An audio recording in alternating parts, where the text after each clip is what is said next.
Trino árbitro, começa mais um programa O Outro Lado da Bola, é o 12º episódio desse programa aqui no canal do Levi. Levi, boa noite, a quarentena nos faz mais uma vez ter um programa assim à distância, online, estamos evoluindo muito na parte tecnológica, mas hoje é uma quarentena com frio, Levi, como é que tá aí no seu apartamento? Boa noite, eu estou evoluindo muito na parte alcoólica, tá? Porque esse isolamento me leva a gostar de vinho. E acho que é uma solução, né, cara? Então, eu não sei como é que eu vou sair disso. Vou sair mais gordinho e bêbado, possivelmente. Mas é um prazer estar falando com você. E tem um outro amigão nosso hoje, né, Adriano? Por favor, apresente seu convidado. Ai, cara, que é esse cara? O meu amigo, cara, o meu companheiro de zaga. Cara, esse Caxias, nós jogamos juntos, cara, no Colorado há muito tempo, cara. Foi um tempo muito legal. E ele como pessoa também é muito legal. A Zi também tá, hein?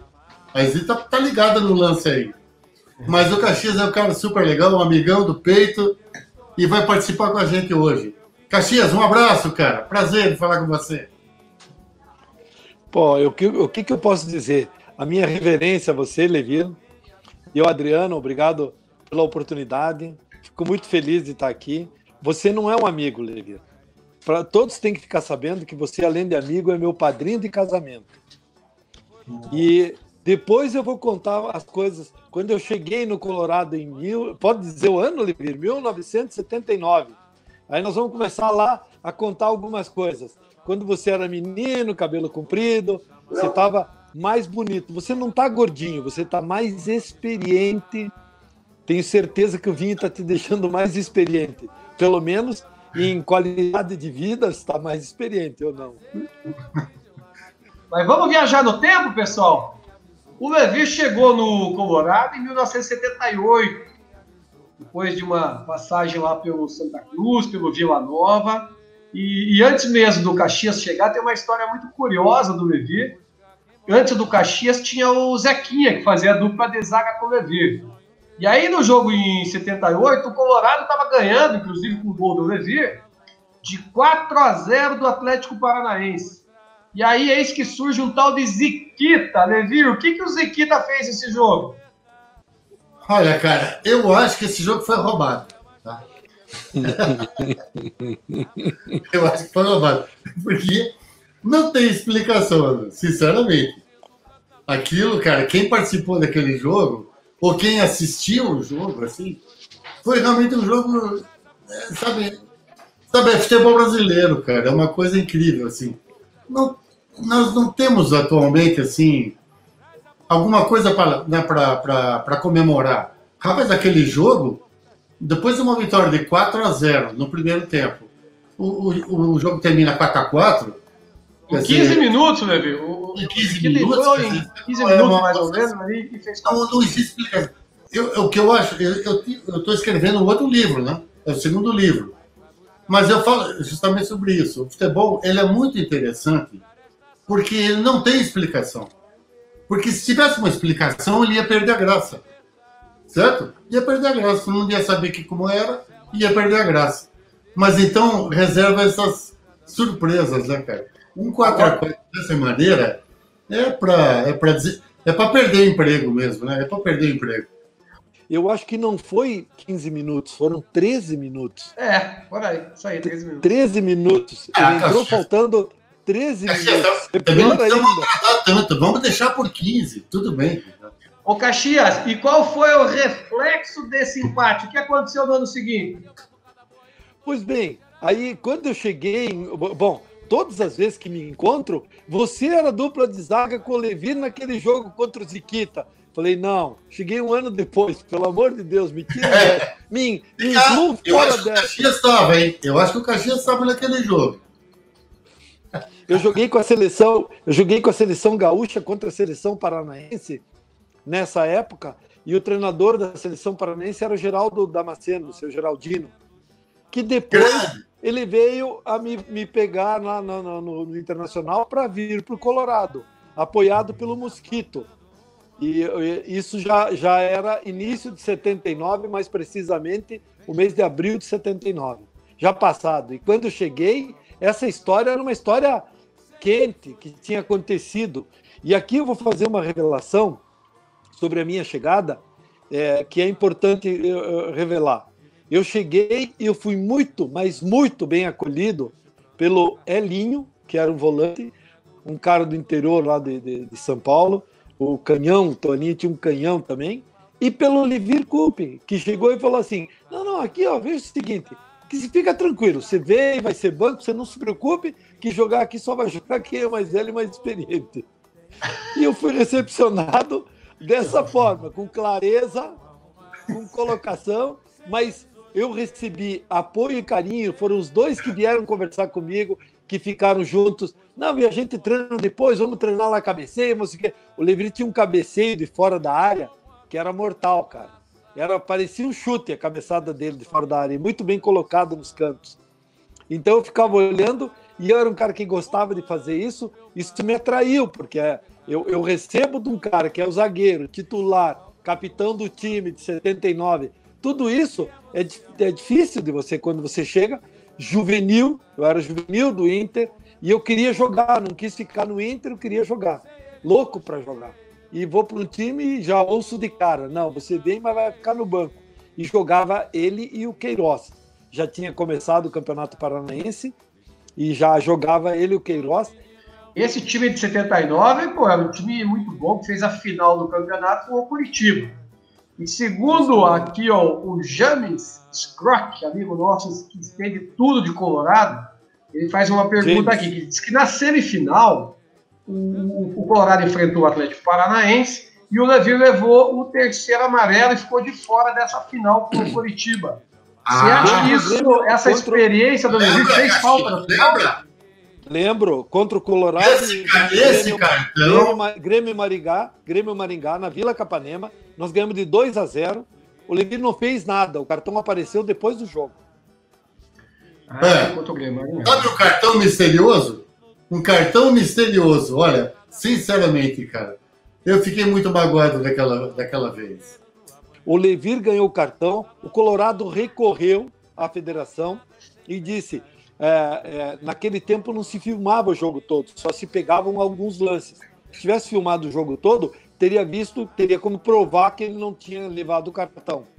O cartão apareceu depois do jogo, e aí, a semana que antecedeu a final, ficou o seguinte, o Wilson goleiro tinha 20 anos, o lateral direito que jogou naquele dia era o Ari Marques, tinha 21 ou 22 anos. Isso.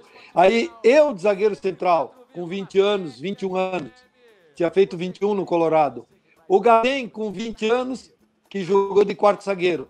E o Sidney, que tinha 19 anos, que era o lateral esquerdo da base.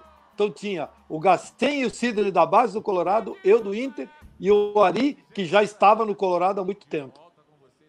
Inclusive tem uma matéria E o Wilson goleiro também novo. Então a zaga do Colorado... foi uma zaga que tinha todos com 20 anos disputando uma final de campeonato contra o Curitiba, que tinha os jogadores muito experientes.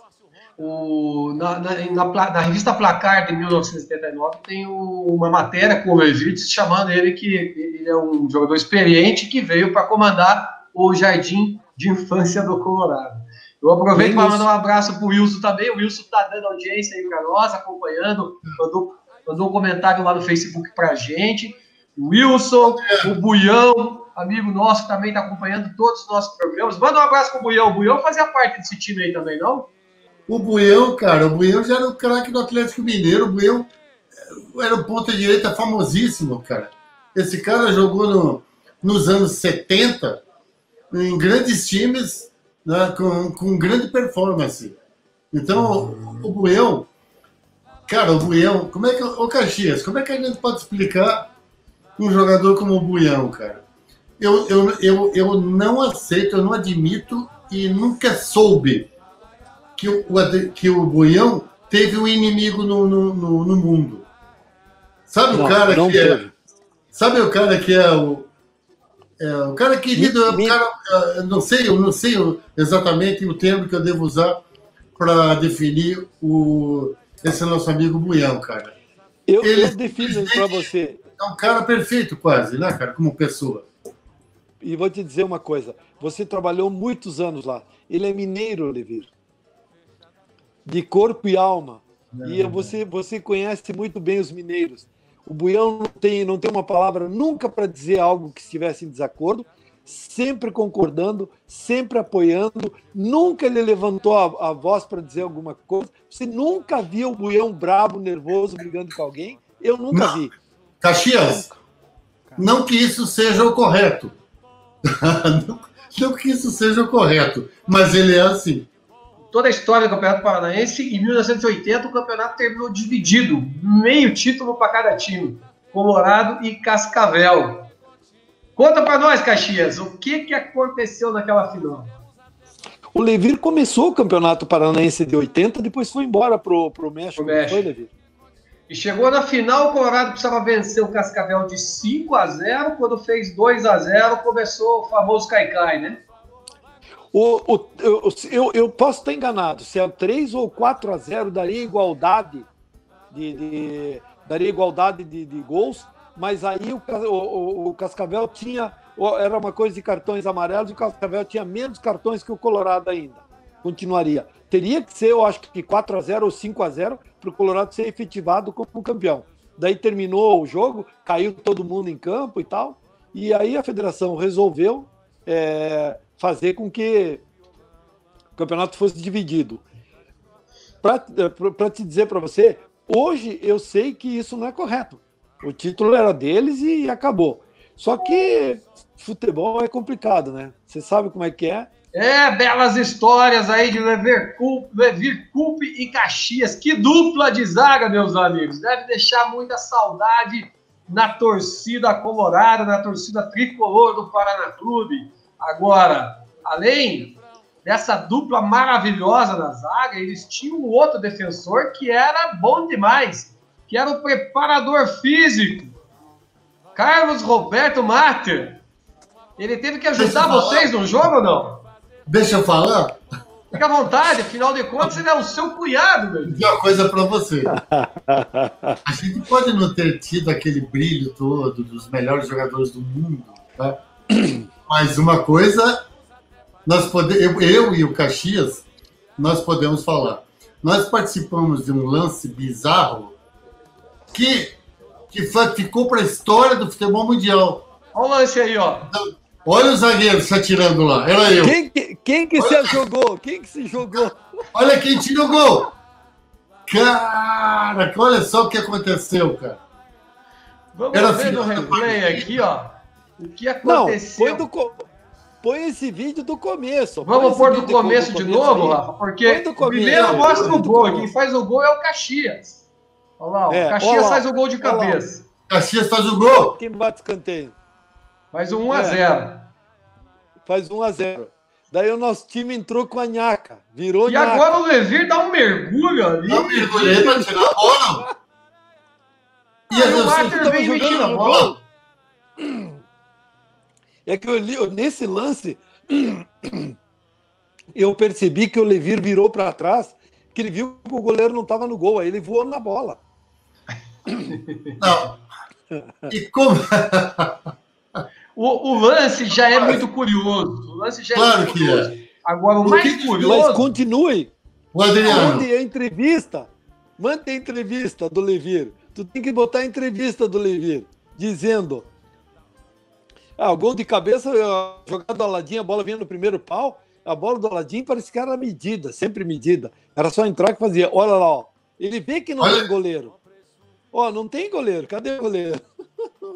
Agora, se o lance já é curioso, você imagina quando a pessoa fica sabendo que o preparador físico que entrou para salvar o gol é cunhado do zagueiro que deu aquela voada. Eu tinha que escutar isso aí. O Levir vai dar entrevista agora. Ele não quer falar, ele tá bravo.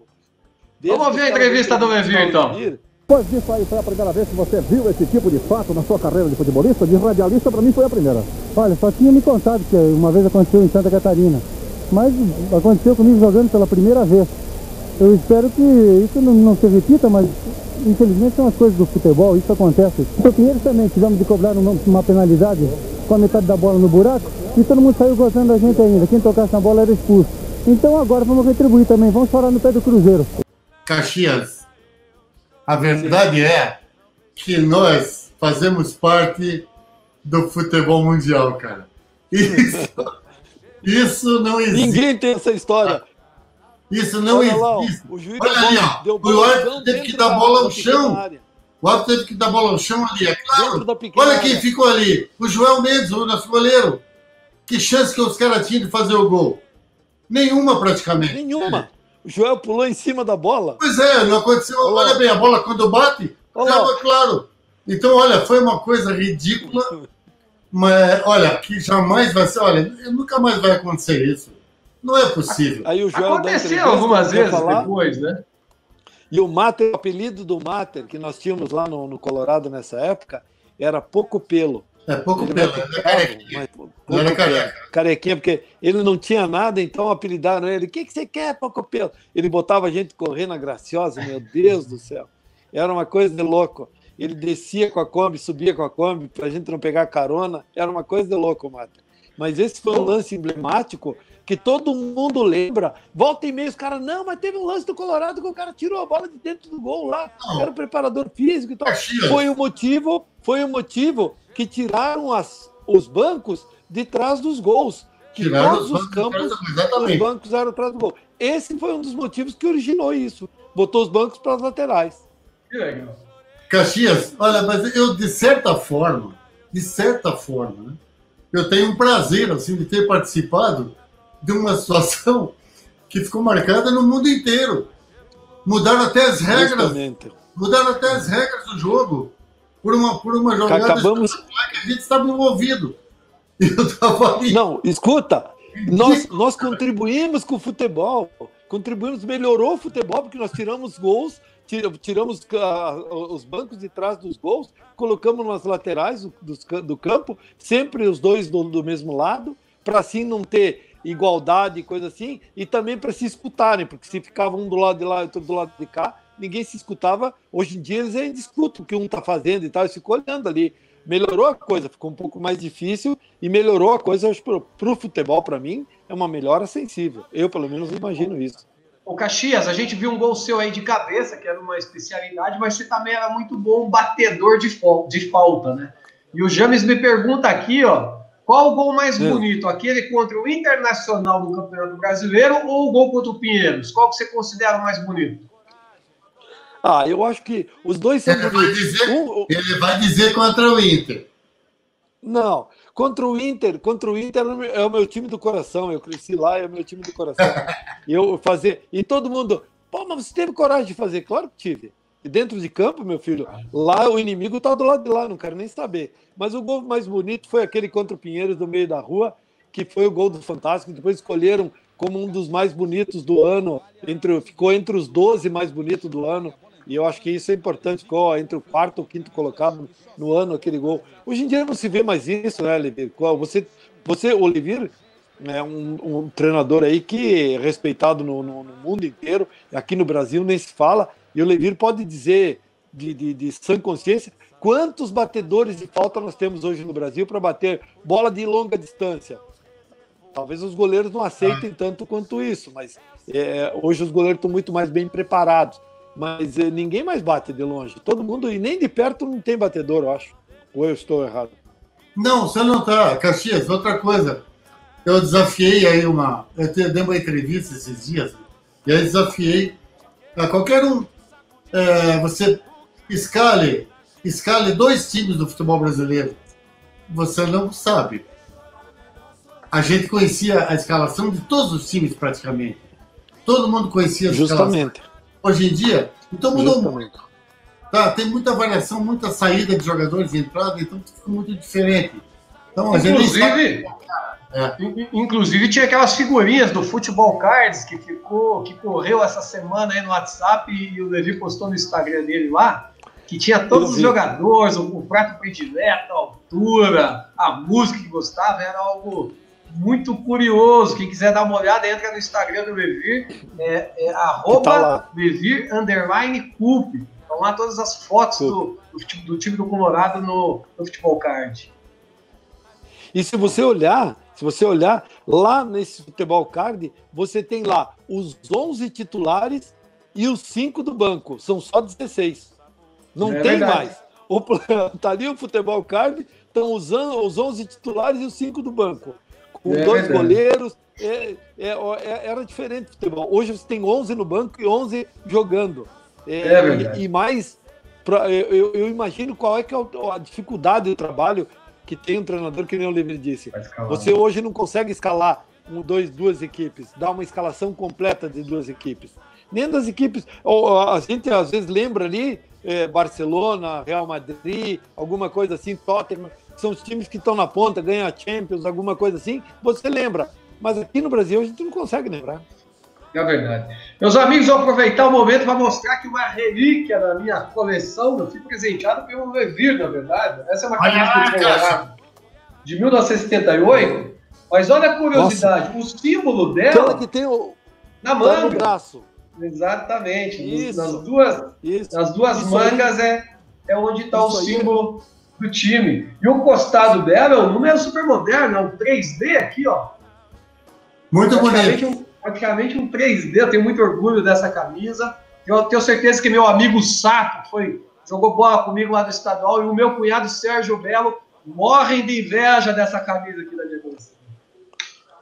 Pô, eu tenho minha camisa, eu tava pensando em fazer a live com a camisa do Colorado. Eu tenho uma aí, tá aí. E serve você ainda? Serve. Eu vou pedir para minha esposa, se ela tá me ouvindo, para ela pegar ali.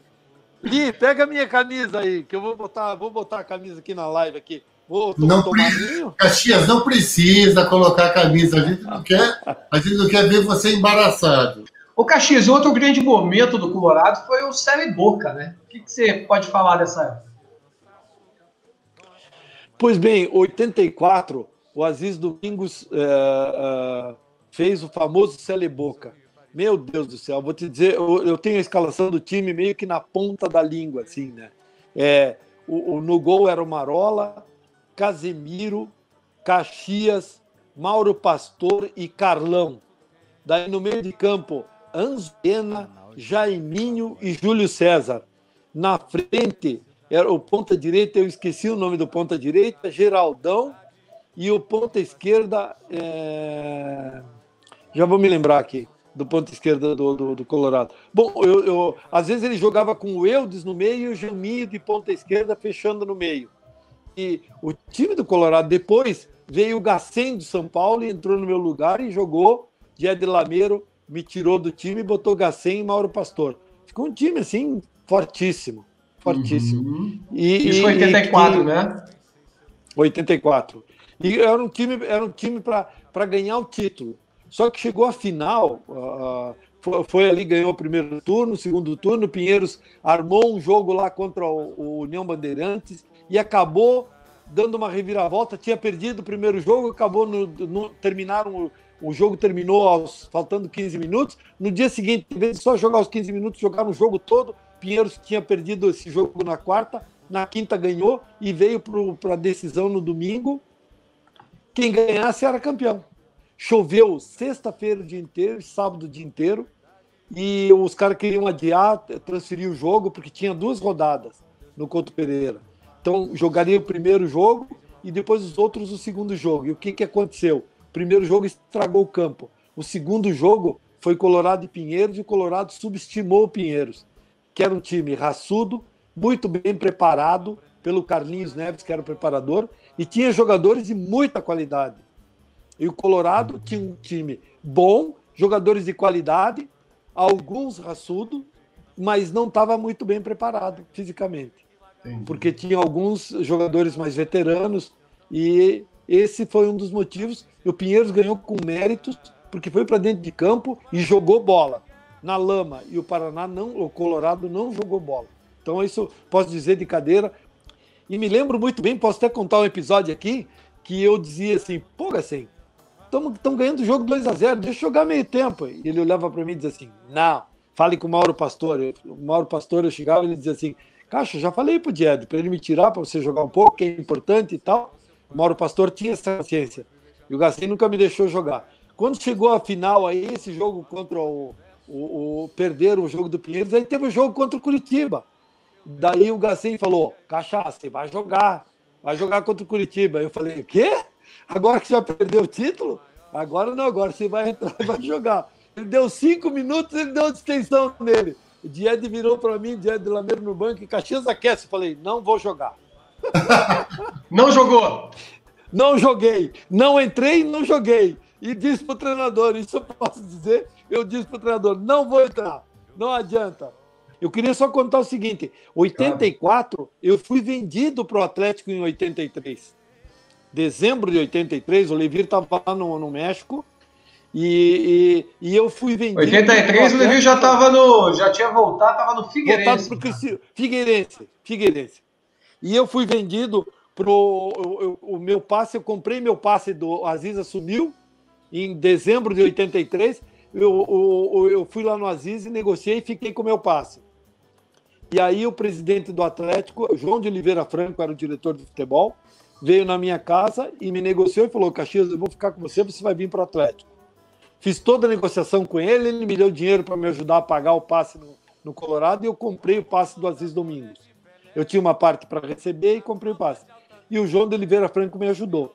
O João foi de férias para Miami, no final do ano, Natal e Ano Novo, e entre o Natal e o Ano Novo, a diretoria do Atlético demitiu o João, brigaram lá, deu um rolo, tiraram ele de diretor de futebol. Ele me ligou na minha casa e falou, você vai para qualquer time, menos para o Atlético. Eu falei, o Evangelino quer que eu vá jogar no Curitiba.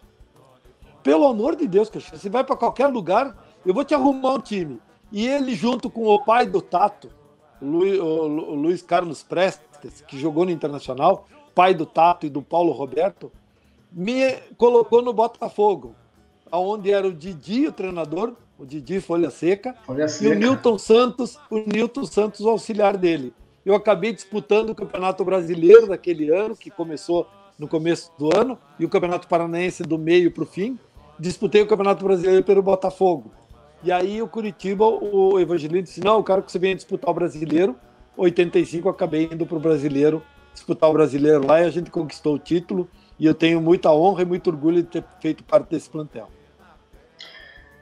Que legal, Caxias. O papo aqui é bom e passa rápido. Se você ver a nossa live ali, já está, nosso reloginho já está bem avançado. Fico muito feliz por você ter vindo aqui bater esse papo com a gente, mas também deixo aberto tanto para você quanto para o Levi para contar alguma história ou fazer alguma consideração aí que a gente não tenha lembrado aqui até agora. Eu quero que o Levi conte que nós ficamos concentrados no hotel, o jogo contra o Botafogo. Tu lembra, Levi? Nós ficamos concentrados no hotel e não dormimos a noite inteira no hotel, ficamos em cima do vaso do banheiro, olhando para o quarto de baixo. Isso pode contar, não pode contar, Levi? Pode contar, Caxias. Fica à vontade. Pode contar. Eu não me lembro. Não lembra lá? Nós no Rio de Janeiro, jogo sexta de noite, chegamos pro sábado de manhã no Rio de Janeiro, fomos pro hotel, vamos pro quarto de noite. O que nós vamos fazer? O hotel ruim, ficamos num hotel lá que não ficava na frente da praia e tal. Aí olha para um lado, olha para o outro, 10 horas tem que dormir e tal. Olhamos pela janela, tinha um casal de lua de mel no quarto de baixo, assim. E a gente conseguia enxergar pela janela, ficando em cima do vaso do banheiro, o casal de lua de mel. Que passou a noite revezando, eu e o Levir, ele subindo lá para ficar olhando o casal, depois ele descia, eu subia no vaso, ficava olhando lá o casal. Passamos a noite. No dia seguinte, nós estávamos inteiros para jogar no Maracanã, 40 graus contra o Botafogo. Não sei se ele lembra disso. Quanto deu o jogo? 0-0. Nós não perdemos, não ganhamos. A desvaga foi bem. Não fizemos feio. Jogamos bem pra caramba. Depois de uma noite sem dormir, 0-0, tá bom. Tá ótimo. Escuta, e nós vimos um filme super bom. O filme que nós passamos a noite inteira, nós vimos um filme maravilhoso. Eu acho que pode contar isso, né? Pode contar que claro, são as histórias. E por isso que os caras que jogaram bola, e aí você vê o Levi... Eu não digo que foi maravilhoso, né? Porque na lua de mel a gente não desempenha muito bem também, entende? Ô Caxias, o nome do nosso programa aqui é O Outro Lado da Bola. É justamente essa ideia. E a gente trazer essas histórias que não são comuns, que as pessoas desconhecem. Então a gente faz esse trabalho de deixar um registro histórico aqui no canal do Levi no YouTube, trazer não só as histórias do Levi, mas também as histórias dos amigos do Levi que viveram esse período fértil aí do futebol. Justamente esse é o espírito, então eu fico muito agradecido de você trazer essa e todas as histórias que nós contamos hoje aqui. E fica aqui o compromisso de que quando acabar a quarentena a gente possa se reunir aqui na nossa bancada e fazer daí aquele churrasco, tomar um vinho e nos confraternizar. Tá marcado. E as verdades. Eu só queria dizer para vocês verem como um treinador que foi um ex-jogador, ele consegue administrar muita coisa. Porque ele aprende a experiência dos anos de consegue esse benefício dele poder saber algumas coisas sem o cara, mas como é que o treinador sabe disso? Sabe porque ele viveu. E isso faz com que ele consegue dominar os jogadores. E eu acho que foi isso que o Levi fez muito bem. E eu tenho orgulho muito grande de dizer que ele é meu padrinho de casamento, meu e da Sdi. E é um cara que me orientou muito, me ajudou muito. Foi um cara sempre sincero, sempre amigo, irmão. Sempre me emprestou tudo o que uma pessoa pode dar para outra, assim, de conhecimento, de amizade, de alegria, de todas as coisas, sempre me emprestou. Então isso eu quero deixar claro aqui, que é o meu agradecimento a um cara que eu respeito, que eu admiro, tem um carinho muito grande. Obrigado, padrinho. Espero que eu, como juvenil, tenha feito minha parte ali. Marca aí, juvenil, que eu sobro aqui atrás. Era isso que ele dizia. Ô, Caxias, cara, dê um abração agora, foi um prazer. Um abração na Sli, né, cara? Pô, que tempo bom. Um abraço para todo mundo, para a família toda. E ao Adriano. E um conselho, cara. Dá um jeito nesse cabelo, Adriano. Pode deixar. Na próxima eu capricho mais. Adriano, desculpa, eu esqueci do Adriano. Adriano, muito obrigado. Você é nota 1000. É um cara que eu admiro, que eu respeito muito. Também conheço o Adriano, Levi. Eu conheço o Adriano, tem uns 30 anos. Tu pensa que ele é menininho? O Adriano já comprou a curva. 50, já passou 50. Não, tô quase chegando lá. Quase chegando. Muito obrigado, meus amigos. Eu quero convidar você, telespectador aqui do canal do Levi, que se inscreva no nosso canal, ative a notificação para poder acompanhar essa entrevista, esse papo gostoso com o Caxias, todos os que a gente já fez até hoje e os próximos que vêm pela frente. Então, fiquem com Deus, uma boa noite, permaneçam em casa porque é muito importante nesse período do coronavírus. Tchau, tchau!